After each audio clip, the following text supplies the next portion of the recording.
Good evening, everyone, and welcome to the Brian Crombie Radio Hour on Saga 960. Tonight, I've got an interesting conversation about how cities and planning and design might change because of COVID-19.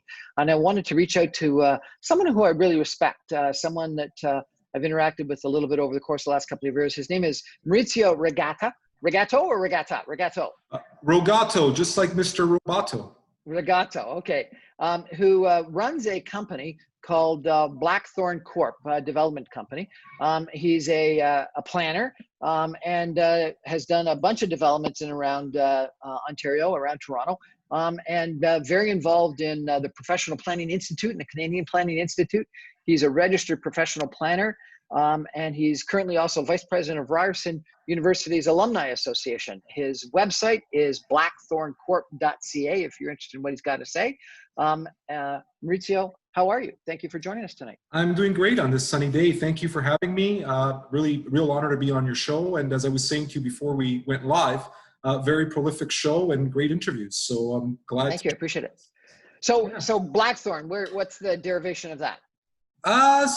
Pretty simple. Blackthorn Avenue is a street, one of many neighborhood streets in Toronto. And it's really at the sort of forefront of what Blackthorn Development Corp hopes to stand for, and that is the creation of great streets, great neighborhoods, great communities. And where I grew up, it was exactly that. You know, everybody knew everyone. We didn't have to arrange a play date, or we would just simply walk into each other's homes. Hello, how you doing? So it was really cognizant of the old Clarence Perry style neighborhood, and therefore the name Blackthorn Development Corp.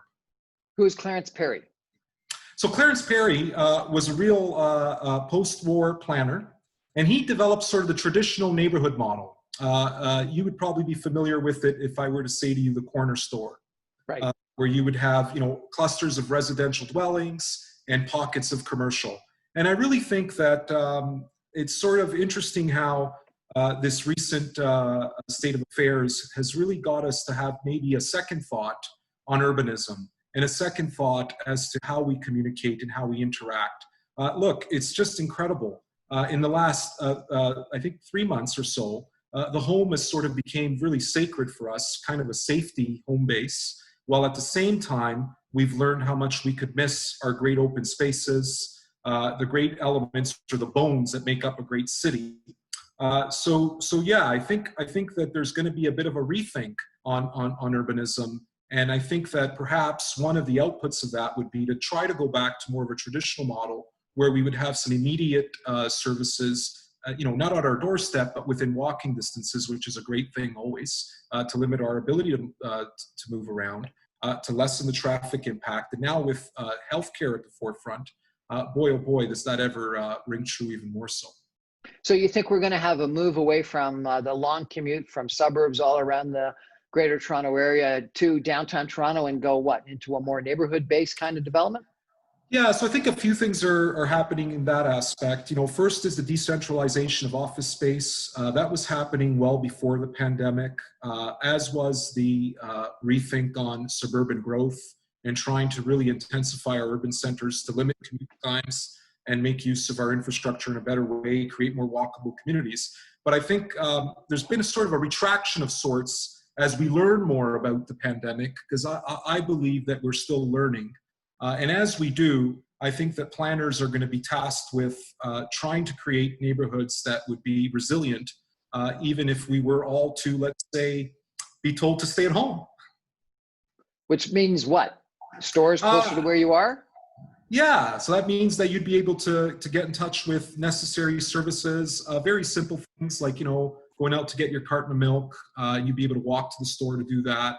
Try to limit your commute time, which in turn would limit interactions and clusters, which I understand is one of the concerns, is when people are in clusters, and COVID-19 seems to manifest itself in that physical environment. Although I have to say, I still think we're learning quite a bit about COVID-19. The research is ongoing. It's great research, but the facts are still coming in. And as they do, I think, land use planning by its very origins, right? When you think of the Industrial Revolution in the turn of the century, it was created to address health issues first and foremost. So I think it's really interesting how this pandemic now has caused another challenge for planners across the entire world, probably, as to how to manage with this new state of being. I was saying to you before the show that I had an opportunity, and it was a great opportunity to listen to Ms. Kiesmat's interview. And I really liked the way she broke down COVID into phases, because I think that's appropriate. She's recognized that we're still learning about it. So in this initial phase, the knee-jerk reaction was everybody stay at home, nobody move, limit your interaction. And I think as we gradually start to reopen our economy, which is vital, we're starting to learn perhaps some lessons. And one of the biggest lessons that I think has always been there, but now a light's thankfully been shone on it, is the quality and care of our seniors, for example, and how to make those. It's a huge issue. 80% of all of the mortality in Ontario so far has been in long-term care facilities. It's shocking. We're chatting with Maurizio Rogato tonight, Blackthorn Development Corporation. We're going to take a break for some messages and come back with Maurizio, really focusing in on how COVID-19 is going to change our cities, our land use planning, our design. Stay with us. You're doing good?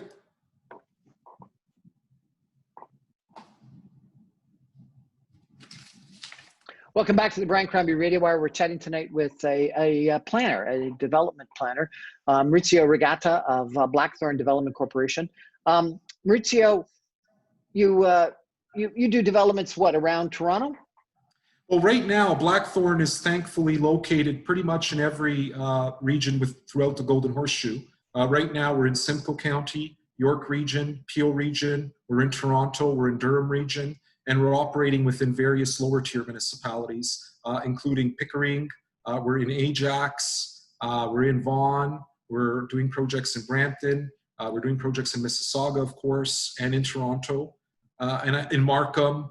And I think I may have missed a few. So I've been excellent.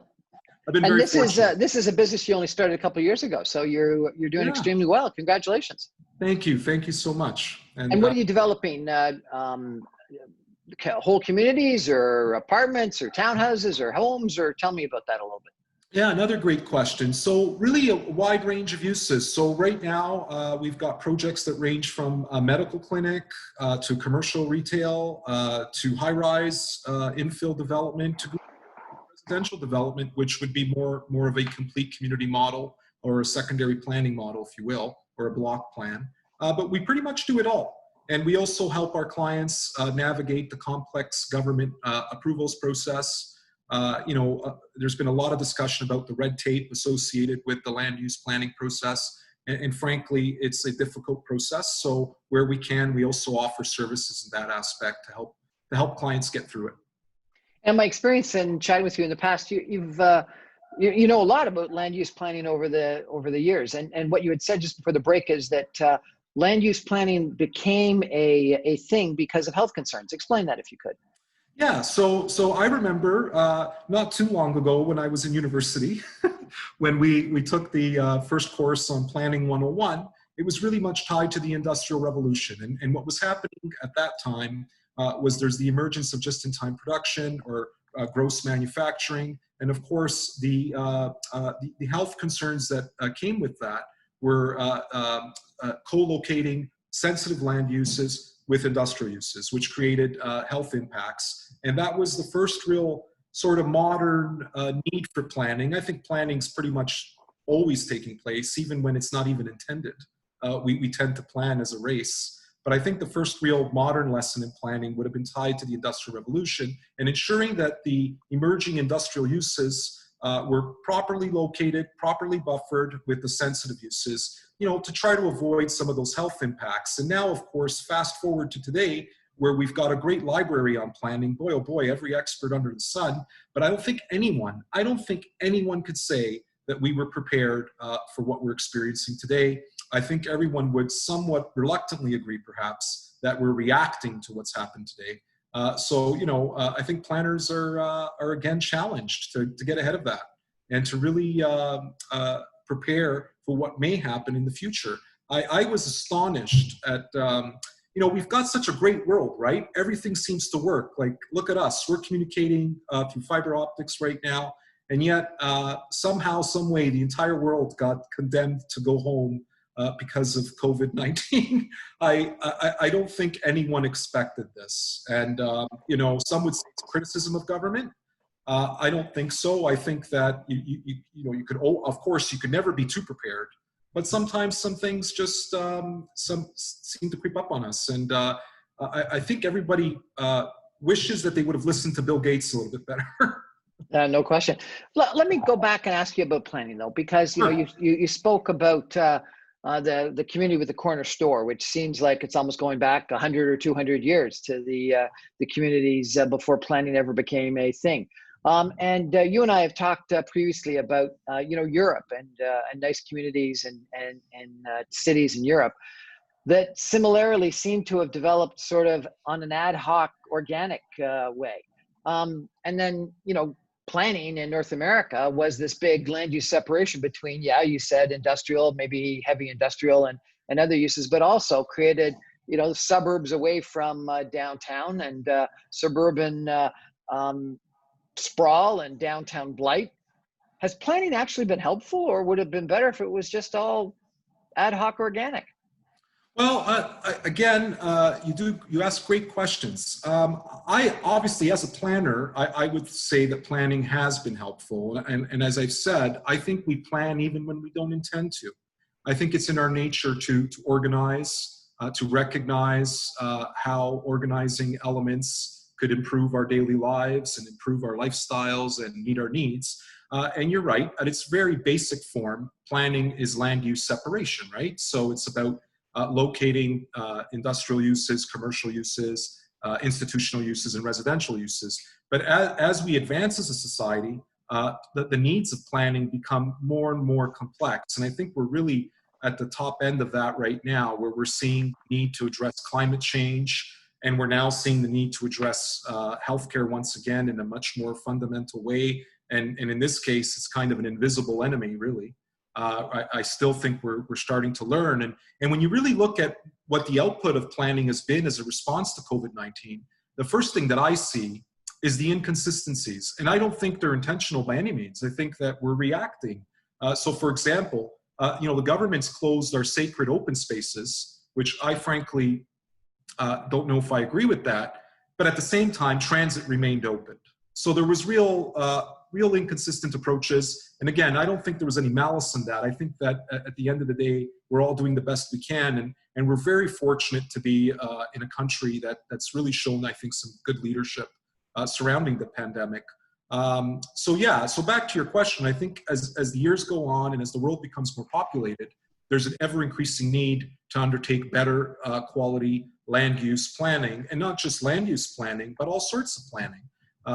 Social planning, ensuring policy planning approaches. And when we look at the government of Ontario recently, they've really stepped up to the forefront of land use planning. Just recently, I believe it was July the 8th, the minister announced Bill 197, which is coined the COVID-19 Economic Recovery Act.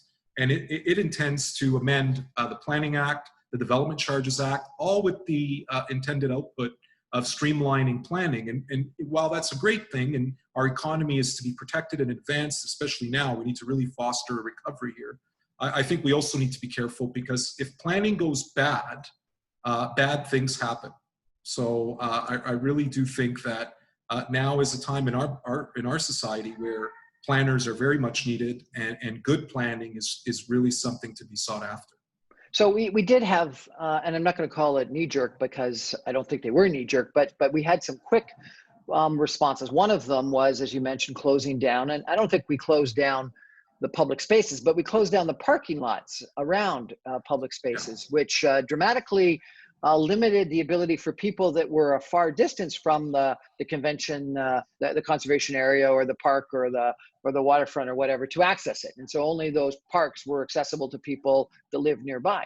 And, I've got a park right behind my house. I've got a conservation area that's within walking distance or biking distance. So it didn't impact me at all. And a couple of times I went on bike rides or walks, and I was astounded at how few people were there.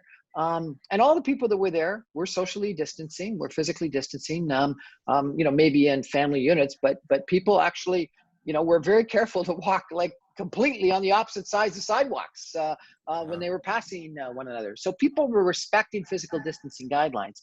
But I fear that what happened is that only people that lived close to parks could access the parks. But parks were paid for and developed for everybody. And so therefore, what's one of the answers is that maybe we have to have a lot more neighborhood parks. Parks have got to be closer to every community, not just bigger parks that are more distant on the waterfront and conservation areas. So, generally speaking, I would say to you, yes. I think parks are a great thing. Having more parks are great, and having more local parks are great. But I think you raise a really important point that was definitely sort of a response to my comment, which is a lot of people, I think, would have had the impression that these open spaces were closed because the parking lots were closed, as you've pointed out. And like you, I try to be active, and I'm very fortunate. I'm in Kleinburg, so we have the Binder Twine Humber River Forest Complex, and I go running every day. And notwithstanding the parking lot being closed, I felt like I was breaking into the park because they had all this caution tape, and I would sort of duck underneath it, go for a run. And I got around to asking a bylaw enforcement officer. I said, hey, and this would have been after 2 months of doing this. I said, hey, I'm confused. Is it open? Can I do this? And he said, oh, no, you can. You just can't go to the playgrounds. You can't park your car. And one of the other things that was happening is, people tend to gravitate to parks. They're just magical places, just like people gravitate to piazzas. We have this innate need to connect. So what was happening where I live is cars were parking illegally on a pretty elevated slope and risking their lives, really, because the sight lines weren't very clear for automobile drivers coming. And they were parking on the other side and running and breaking into the park because the parking lot was closed. So I oftentimes found myself on my runs saying, was this the right move to close the parking lot? Or could we have probably had better communication planning? And I think communication has really, really the importance of communicating effectively through this pandemic has really pushed government to try to do that. So I think, again, I would agree, maybe not so much knee-jerk reactions, but I think maybe some better communication about what is permitted, what is not permitted, and being very clear about that would have been helpful, at least on my daily runs. One of the things that you mentioned is we love to connect, and piazzas in Italy and Europe, whatever. One of the things that's happened in the last couple of weeks is that we've opened up patios, and the science is that it's very difficult supposedly to catch COVID-19 in an outdoor space, and so therefore, but we've got to use extra space, and so therefore, what people have been doing is cities have been allowing restaurants to bars to set up tables in what were on-street parking and taking over lanes of parking. And so I question, why didn't we design wider sidewalks? Why didn't we design more piazzas? Why did we give so much space to on-street parking and not think about this incredible desire for piazzas and why we, wanted patios? Well, I may not be able to answer the why part, but most definitely, I think you would agree with me, we're now learning the lesson live. For years, planners have been advocating for wider public spaces that accommodate various modes of transportation, cycling as an example, greater pedestrian connections. And now we're really seeing the need for that, and we're really seeing the wisdom in that planning policy. Just recently, the New York Times had a huge article on what they coined avoiding sticky streets. And now it's, instead of 2-meter wide sidewalks, we're looking at 4-meter wide sidewalks. And now instead of looking at, just as an example, 2 elevators in a high-rise building, even though I think the data there is a bit sketchy, cities and municipalities are starting to say, well, maybe we should have 4 elevators. And my response to all of that is the more public spaces we create, the better our cities will be. There's no doubt. Cities have this remarkable ability to give us one voice. We protest in public spaces. We express ourselves in public spaces. We fall in love in public spaces. We exercise in public spaces. So I really think that the case for planning and for really leading the design with public spaces in mind as a first thought instead of the private spaces, I think, the pandemic has shone a light on that. And really, I think we would be better off if we really look at more proactive planning for the public sphere. And at the same time, I don't want to dilute the importance of our homes. Look at our homes. Look at how important our homes have been in these last few months. I'm blessed. I have a wonderful family. I have 3 young children, and the love of my life, Daniela, she got stuck teaching them every day from home. And we did everything from home. I've been working from home. And so our homes are equally important. But I think everybody likes to get up after a long day at home and get out and about. And these great cafes, like you said, are one of the restaurants that we frequent. All of a sudden, they have a patio in the parking lot. Yeah. So we replaced the portion of the parking lot that would have otherwise been governed with, I don't know, Yukons and other cars. And now it's lively with people. And I think there's absolutely nothing wrong with that. In fact, I think if the pandemic weren't here today, and if we were sort of to take the back to the future model and take a snapshot, I think we would probably go back and rethink all this and maybe allow temporary patios in these spaces. Why not during the good summer months? Why not? Well, and I think about, the communities in Europe that I love the most. They have those squares, they have those piazzas, they have those town plazas, and the restaurants just seem to flow out onto those town plazas. And those are the most enjoyable places to be. And in Italy, I think about the alleyways that were at nighttime filled with tables and wine and good food and vines and whatnot. And I don't know why we can't, make better use of that. I can't remember the author or the academic, but someone who coined the phrase "the third place," and that there were 3 places in life: one, the house; the second, the job; but the third place was so critically important, whether it was the cafe or the piazza or the town hall or the town square or whatnot. And that people needed that third place because that's where they ended up making the community connections that were so vital to resilience in life. I absolutely agree. And I bet you if we did a study, I bet you some of the greatest ideas in the world were discussed in these public spaces. So they're also incubators for innovation, for education. So it's really the way we express ourselves as a society. We get to come together in these places. There's no ownership of these places. We own them as a whole, as a collective, as a society. And I think the more we embrace that, the more we'll even care for these spaces and take care of them. And that's why in Europe, the travel demand is huge, right? We flock there. There's a reason. These are beautiful places. And I think Canada can be just as beautiful and is just as beautiful. And I think we're starting to understand that. And I really think the planning's come a long way in that regard. All my developments that I'm working on right now, for example, we have increased outdoor amenity areas, rooftop terraces. In the greenfield models, we have larger parks. We're really starting to understand the importance of that. And not only from a not-for-profit perspective. I think even economists and corporate companies are starting to recognize the importance of those spaces. We're chatting tonight with Maurizio Rogato with Blackthorn Development Corporation. We're going to take a break for some messages and come back in just a minute. Stay with us. Well, welcome back. We're with Maurizio Rogato. Is that correct? Rogato. Of Blackthorn Development Corporation. He's corrected my lousy pronunciation. I apologize. Not at all. Maurizio, we've just talked about the third place, public squares, piazzas, patios, etc. But let me take you the opposite direction. So there was Ed Glazer wrote a book called The Triumph of the City, and in it he talked about how large cities were unbelievably dynamic and created innovation and ideas and net worth and salaries and patents and everything to a far greater degree. And he did this calculation that as the population of a city went up, the income and everything else went up exponentially. So it was a power law relationship between size.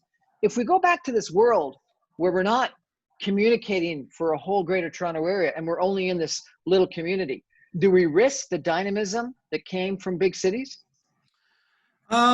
I don't think so. And I think our saving grace is the digital age. I think we've now got the technologies needed to effectively communicate, notwithstanding our physical presence.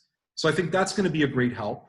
But look, there's no disputing that, as cities grow and as you have a more concentrated marketplace, you're going to have a greater marketplace. I think that's just numeric, and I think I can't dispute that. But I do think that we've got a lot of a great technology, and I keep going back to this as I think of COVID-19 and just how timely it was when looking at sort of our digital age and looking at the way we were already starting to commute less, work virtually more, even before the pandemic. I was doing Zoom meetings before COVID. Not, don't get me wrong, it's more prevalent today. But I keep thinking about that, and I keep thinking, and I know there's not a direct correlation between COVID-19 and our technology, conspiracy theorists aside, but I keep wondering, boy, oh boy, does Mother Nature have an incredible way of just always making sure that we're going to be okay. And what I mean by that is, notwithstanding the entire world economy literally shutting down, we've still been able to sort of chug along. There have been a lot of unfortunate folks who've lost their jobs and a lot of closures, don't get me wrong. But I think that a large portion of the economy, at least, is still working. And I think that's only because of our technical ability to do so. Governments have been able to still continue to undertake their procedures and their meetings. Councils now are all virtual. I had my first ever virtual public hearing in June, which was really a weird experience because, how does a member of the public effectively communicate virtually about their feelings of their community and what's proposed in their community? So to answer your question, I think yes. I think as we decentralize, if that's what's going to happen, as we socially distance ourselves, yes, there is going to be a great economic impact. But I also think we have the digital retraction to remind us that we're just a very resilient race, and we always find a way to move forward. So do you think that there's going to be less growth in downtown Toronto in office space, and you should be selling Oxford properties and Cadillac Fairview properties and stuff like that and getting out of downtown office space? Well, if Oxford wants to sell their properties, I'd be interested, but I don't think we're there quite yet. As I said at the onset, I really am a believer on facts, and I think that we're still learning about what's happening. I think the data has been pretty good, but it's still trickling in. But I have heard, in speaking with my colleagues, the word on the street, so to say, is that office space is dead. You hear these things. I don't think so. I'm an old school kind of guy. I still like to get into the office if I could, and I think there's a lot of people that are like me that would really enjoy the going to work in a separate space than at home when they, but maybe not as often. So I do think there is going to be changes. What the extent of those changes will be, unfortunately, I don't want to speculate right now. I think that as we learn more, there is going to be a reaction or a need to sort of adopt to these changes. And I think planners, they're going to be at the forefront alongside economists and policy writers as to, what do we do now? Like we've got this pandemic that's sort of, I think, sort of shocked the world, or at least me. And it doesn't seem to be going away. And if it doesn't go away, and even if it does, what happens if something like this comes back again? How can we be better prepared? Yeah. Part of that conversation, physical planning is definitely something that's going to be a topic. What about regional malls? I had a guy interviewed a couple of months ago that said regional malls are a thing of the past. They're not going to exist because everyone's going to be scared. And yet this weekend, I went to the first mall that I've been in 4 months, and it was packed.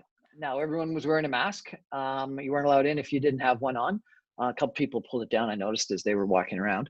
And before I walked into 2 different stores, I had my temperature taken, and they had a whole list of questions they had to ask me. Like I got asked when I went into the hospital, and there was a limit on how many people were allowed in the store, which was kind of silly because, frankly, what ended up happening is there was too much of a crowd in the hallway outside. So the store was maybe physically distant, but the outside was certainly not physically distant. But the malls were back. So do you think everyone's going to come back to the malls? Are people going to come back to the churches? Absolutely. I really think that, granted, a mall is not a public space, but maybe in the North American context, it's kind of what we got, right? And I think people just want to be together. So I think what's really ironic about all this is we're being told to socially distant when we have this need to not be too socially distant. So I think that malls are not going to be going anywhere, but perhaps what will happen is they'll adapt and they'll redevelop into different programming, different uses. One example I like to point to is the outdoor malls, which are doing really well in Halton Hills and in East Toronto, the shops of Don Mills. So I think, malls, like, since I was a kid, they've changed, right? Dufferin Mall and Galleria Mall and Yorkdale Mall, they're not what they were in the 90s and the 80s. They'll just keep evolving. I don't think they're going away. I think with the rise of e-commerce, maybe what'll happen is there'll be less shopping and more return goods or more services in malls. That's a possibility. But I think that people still like to get out, do some What about high-rise living? We've had lots of comments about density and whether people want, you talked about how important your home is in COVID-19 because you were stuck there. I love my backyard. Thank God. I thank God that I'm not living in a small little 500 square foot condominium downtown. Are people going to be as interested in downtown high-rise living, or are they going to go back to single-family homes? Well, look, that is a critical question, in my opinion. We've spent over a decade now in planning, advocating for intensification. And the premise of that is one based on resources, meaning not everyone can have a single family detached home, notwithstanding the financial burden, but the land is not a renewable resource. It's scarce. And now with COVID-19, one of the first things I thought as a planner, right when it popped in March, was, oh boy, this idea of intensification and what's going to happen with that. I think we're going to have to wait and see. I do think that the answer is not that simple. I don't think there's going to be less condominiums or high-rise or apartment buildings. I think perhaps they're going to have to be designed with social distancing in mind, perhaps. And as I was saying earlier, maybe instead of 2 elevators, which would normally be required, you'd have to have more. Instead of, 1.5 meter corridors, we'd have wider corridors. The amenity spaces within high-rise buildings, I think, are going to have to be rethought and designed properly. But here's the other thing. COVID-19 is not the only thing that's happening in our world. Climate change has not gone away. The need to be sustainable has not gone away. So we're still going to have to be smart about how we build our cities. I do think we still need to intensify our growth, unfortunately, because we can't have people living everywhere at all times. Even when looking at our climate, it's just not sustainable. But at the same time now, we've got a new issue to deal with, and that's what I would generalize as pandemics. Yeah. So let me ask you about transit then. So as China's reopened, my understanding is that car ownership has gone up through the roof, and transit usage is down dramatically. So people seem to be scared to take transit. And they're buying cars, which have got to be, you talked about climate change, it's got to be incredibly negative to the climate. But, I've been downtown to offices a couple of times in the last couple of weeks. I used to take the GO train all the time. And frankly, there's no way in my typical GO train I could be 6 inches apart from people, let alone 6 feet. You were often standing room only on the GO train that I typically took. Let me tell you, I drove downtown. I didn't want to take transit, even though I'm, as you know, chairman of a transit alliance. And I, up until COVID-19, fervently believed in the importance of transit. So are people going to take transit? Are we going to have to rethink the way that people get to work? Is everyone going to want to take a car? Well, again, As a planner, I am remarkably happy to see Metrolinx and to see that we're finally understanding the importance of transit. And right when we were getting it right, this pandemic hits. So to answer your question, yes, I think people will still take transit. I think, however, perhaps there, because of the social distancing, if this becomes a new norm, there's going to have to be more frequency of transit, which ultimately will mean higher user fees or higher costs to run transit. But at the same time, from a governance perspective, we're realizing the importance of transit. So somewhere in the middle, my hope is that transit usage will continue and will be made sustainable with government funding. Anybody in Toronto will tell you, I grew up on the streetcar. I grew up on the 512 Keel. And boy, oh boy, I cherished that ride every day. Not so much because of the quirks with transit, but more so because of that quiet time. I got to sit in the streetcar on my way to Ryerson University or Oakwood Collegiate going to school, and I really enjoyed the interaction. So, there's going to be winners and losers that come out of this pandemic, and my real hope is transit's going to be a winner, continue to be a winner, because we've just entered really, I think, a renaissance in transit in the Greater Toronto Area, where for the first time ever, Metrolinx has got some real teeth. They're building some great projects, albeit delayed. They are building it. Shovels are in the ground. Money is flowing. So I would really encourage people to think of transit, and I would really encourage transit operators to think of people. Brian, you said you drove downtown.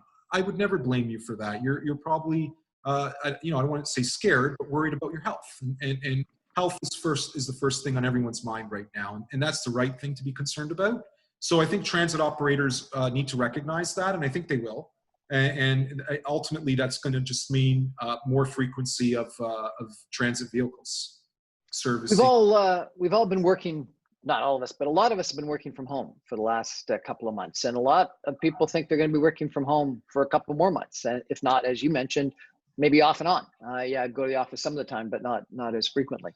And one of the, I believe, precepts of a lot of land use planning is the separation of that. And I don't even know if I'm allowed to actually operate my business from my house, given the actual zoning.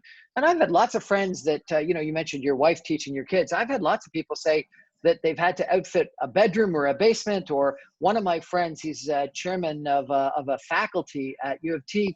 He had a shed out back in the backyard that he converted into his office. It was a really cool office. He took me on a tour of it. Cool. It was really kind of neat. Are we gonna have to rethink zoning or design of homes and put offices and maybe like one or two offices? Are we no longer going to have living rooms? We're going to have offices in people's homes. And what about the actual zoning? Are people going to be allowed to run businesses out of their homes in the future? Since that's what we're frankly all doing, I think. Yeah, so I think there's a lot of people that may not be in compliance with their zoning bylaw, and hopefully no zoning enforcement officers listening to this. But home occupations are regulated within various municipal zoning bylaws, and typically, generally speaking, they are permissible. However, the definition of a home occupation and the quantum of space that you're permitted is very, very defined. And I think perhaps as municipalities undertake reviews of their zoning bylaw, definitely one of the lessons we're learning here is, we better be a little bit more flexible in recognizing people's ability and need to work from home. Because imagine if every dwelling, including yourself, myself, everyone, had to go get a minor variance to allow a home office. I don't think that would be a very productive exercise. So to answer your questions, yes, I think that zoning bylaws are going to have to relook at that. But this is the thing about planning. It's a great thing. We already have recognized home occupations, again, but we've sort of put belt and suspenders around them. So maybe it would be time to relax some of those rules. It's fascinating. It's almost as if COVID-19 has been this crucible of a lot of things that we've had to learn in a very short period of time about our health, about our economy, about our public health, about our zoning, about our transit. It's been a real learning experience. It really has. And, learning experiences are great. And as I said before, I'm always sort of thinking, like, how did this come? And how is it that we, I don't want to say we weren't completely prepared, but we've got such great governance, especially in the Western world. And to see it, it was really a humbling experience, put it that way. I think that humanity has learned a very valuable lesson. You could never be too prepared. And moving forward, I really would encourage government to really do long-range planning, in health sectors and economic sectors. Like if I were to say to you last December, hey Brian, we're in a few months, we're all going to be told to stay home and everything's going to close. You'd say to me, Maurizio, like, are you nuts? No question. Okay, so let me ask you the question. So in 1918, 1919, as you probably know, the second wave that came in the fall of 1918 was worse than the first wave in the spring of 1918 with the Spanish flu, and more people died. And then the third wave that was in the winter of 1919 was even worse than that. If you knew that we were going to have a second wave in the fall and a third wave in February of 2021, and it was going to therefore continue for another 12 months, if not frankly longer, and you were in charge of planning czar for the Greater Toronto Area, what would you do? Well, the first thing I would do is immediately gather the data of what we've experienced in the past 4 to 6 months, and that would tell us a lot what we need to do. And I think that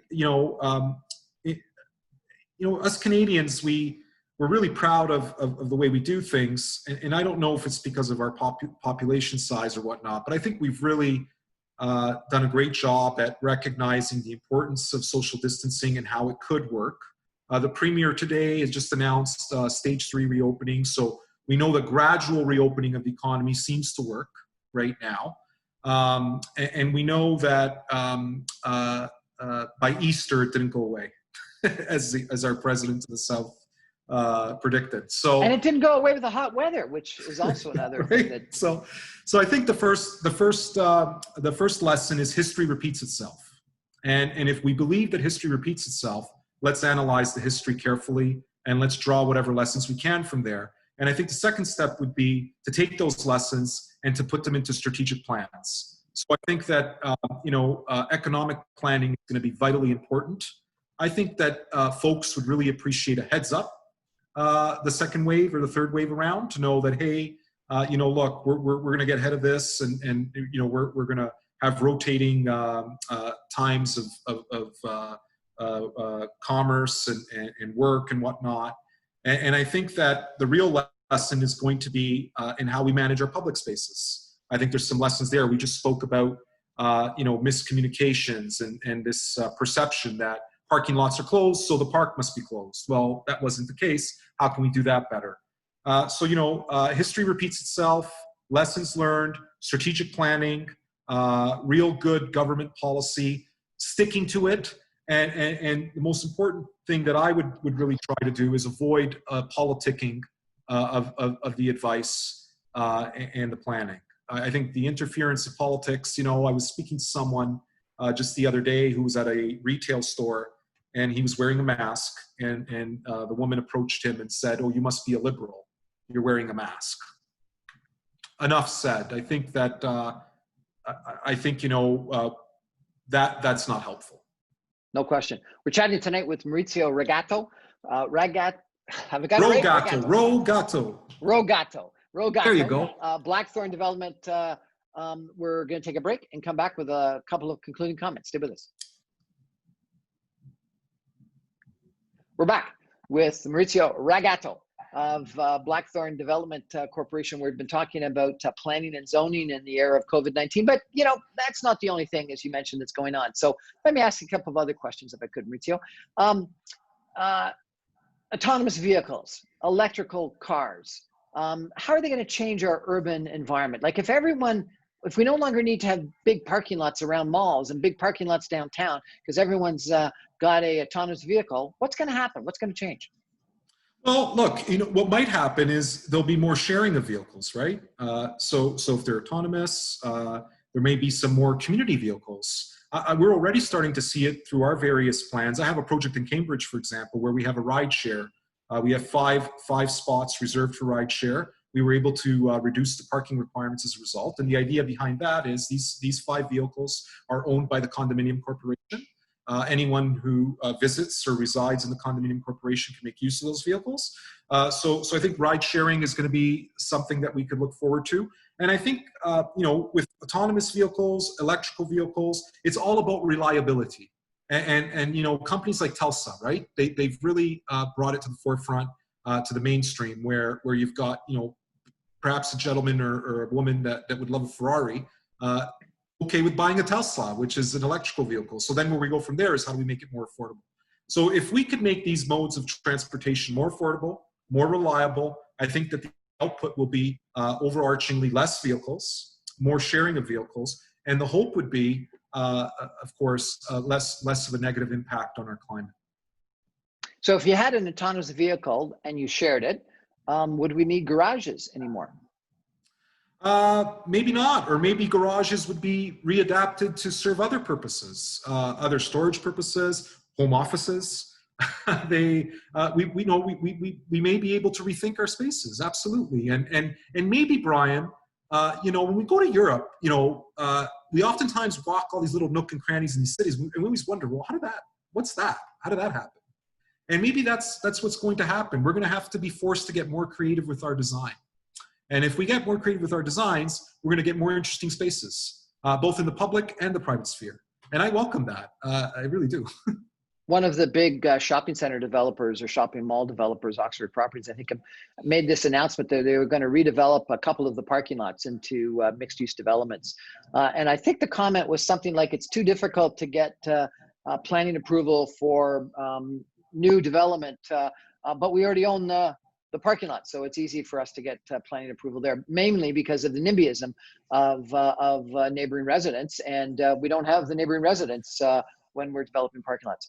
Are we going to see a lot of big shopping malls turn into downtowns almost? Absolutely. I can tell you right now, 3 of my projects are precisely that. They're retail centers with parking areas that are being proposed for redevelopment. And I can also tell you that government policy, especially surrounding major transit station areas, has avoided the possibility of an appeal to planning approvals. So if you're in a major transit station area and you're proposing the appropriate density and you're planning it properly, those plans cannot be appealed to formally what I would remember as the Ontario Municipal Board, which is now the LPAT. So yeah, absolutely. I think we're going to start to really see intensification in general.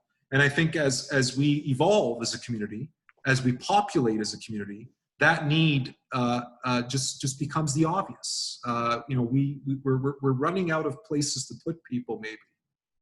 Or definitely service people. You may remember, you and I had a conversation a little while back about brownfield versus greenfield, and our greenbelt. And at the time, there was a bunch of controversy about people that wanted to develop on in the greenbelt around Toronto. And the comment you made to me was that there was more than enough space available in the brown belt, which is, I guess, industrial land in the 905, that yet had not been zoned for the density called for in the places to grow legislation and other rules. Do you think that we'll get intensification in the brown belt and be able to stop development from going into the green belt? So yes and no.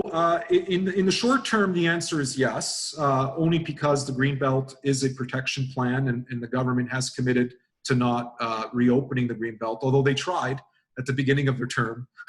They've now gone back and said, no, we're not going to touch the Greenbelt. And aside from the Brown Belt, we have the White Belt, which is an area that's outside the Greenbelt, outside the urban area. It's kind of this area in between. And I think that represents the next opportunity to do proper planning in this unofficial term coined the White Belt. Sorry, where's the White Belt? So the White Belt is just an area north of Toronto, north of Brampton, and it encompasses a lot of Caledon, and it stretches from east to west, and it's before you get to the Greenbelt? Correct. Yeah, Oh, it's really? up Okay. the Greenbelt. So it's sort of a future urban reservoir, and I think that's going to be our next test, right? Have we learned anything? How are we going to plan this area? Are we going to plan it properly with proper intensification, proper transit first, proper infrastructure first? So I really look forward to that in the medium term. But in the long term, I really do think that there's going to be increasing pressure to open up the Greenbelt, unfortunately. And we'll see what government has to say about that. Maurizio Rogato, Blackthorn Development Corporation, thank you so much for joining us tonight. Thank you for having me. It's been a pleasure chatting. And pleasure. maybe I could just leave you with one final comment, everyone. We've been talking a lot about our need to get together, our need to communicate and stimulate each other and exchange ideas and develop new businesses and just have fun. And one of the terms that we've been using way too much in COVID-19 is socially distant. I'd really like you to remove that from your vocabulary and replace it with physically distant. Yes, stay 6 feet, 2 meters apart, but let's be socially close. Anyway, good night for the Brian Crombie Radio Show. Maurizio, thank you so much for joining me tonight. Thank you, Brian. Take care. Good night, everybody.